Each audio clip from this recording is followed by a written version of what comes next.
Redneck, the word redneck, is pro-labor. And why would I say something like that if I didn't know? I tell you because my great-grandfather marched on Blair Mountain, and if you Google redneck wars, you're going to find out what a real redneck was.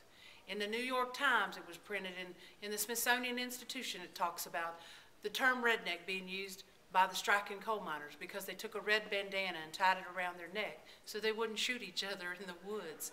Because there were 15,000 armed men marching upon coal companies, coal owners, Baldwin Felts detectives in Blair Mountain, 1921. My great-grandfather was 10 years old when he went into the mine. My grandfather said none of his children would live in the mine, and he ended up working for IBEW and became a union business manager.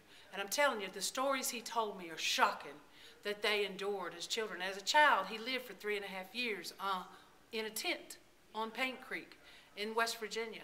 And they lived there because they were striking. And there was such sadness and such disheartening stories that were shared with me as a child. I would love to tell you some of those stories, because what we've forgotten as a nation is, where does an 8-hour workday come from?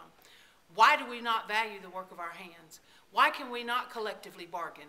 What are they trying to do to our teachers and our firemen and everything that they're doing in Wisconsin? I'd like to know, do we remember who we are and where did this legislation come from in the 30s that we could collectively bargain, that we could have a minimum wage, that we could, you know, they're going to tell you what you're worth and what you're going to be paid. They will tell you how little they'll pay you. And that's where they want us to go, folks. They want us back to slave labor. And because I am a redneck, I'm a proud coal miner's daughter. Be your rural voice of concern and love and compassion.